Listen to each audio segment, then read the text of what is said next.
شروع اللہ کے نام سے جو بڑا مہربان نہایت رحم والا ہے۔ فجر کی قسم اور 10 راتوں کی اور جفت اور طاق کی اور رات کی جب جانے لگے، اور بے شک یہ چیزیں عقل مندوں کے نزدیک قسم کھانے کے لائق ہیں کہ کافروں کو ضرور عذاب ہوگا۔ کیا تم نے نہیں دیکھا کہ تمہارے پروردگار نے عاد کے ساتھ کیا کیا، جو ارم کہلاتے تھے اتنے دراز قد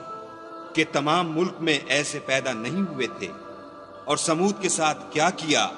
جو وادی قرا میں پتھر تراشتے اور گھر بناتے تھے، اور فرعون کے ساتھ کیا کیا جو خیمے اور میخیں رکھتا تھا۔ یہ لوگ ملکوں میں سرکش ہو رہے تھے اور ان میں بہت سی خرابیاں کرتے تھے، تو تمہارے پروردگار نے ان پر عذاب کا کوڑا نازل کیا۔ بے شک تمہارا پروردگار طاق میں ہے، مگر انسان عجیب مخلوق ہے کہ جب اس کا پروردگار اس کو آزماتا ہے کہ اسے عزت دیتا اور نعمت بخشتا ہے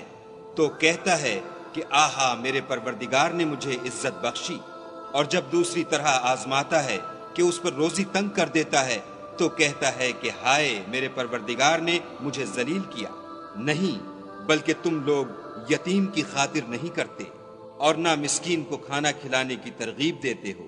اور میراث کے مال کو سمیٹ کر کھا جاتے ہو اور مال کو بہت ہی عزیز رکھتے ہو۔ تو جب زمین کی بلندی کوٹ کوٹ کر پست کر دی جائے گی اور تمہارا پروردگار جلوہ فرما ہوگا اور فرشتے قطار باندھ باندھ کر موجود ہوں گے، اور دوزخ اس دن حاضر کی جائے گی تو انسان اس دن متنبہ ہوگا،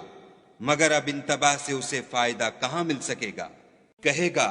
کاش میں نے اپنی زندگی جاویدانی کے لیے کچھ آگے بھیجا ہوتا، تو اس دن نہ کوئی خدا کے عذاب کی طرح کا کسی کو عذاب دے گا اور نہ کوئی ویسا جکڑنا جکڑے گا۔ اے اطمینان پانے والی روح،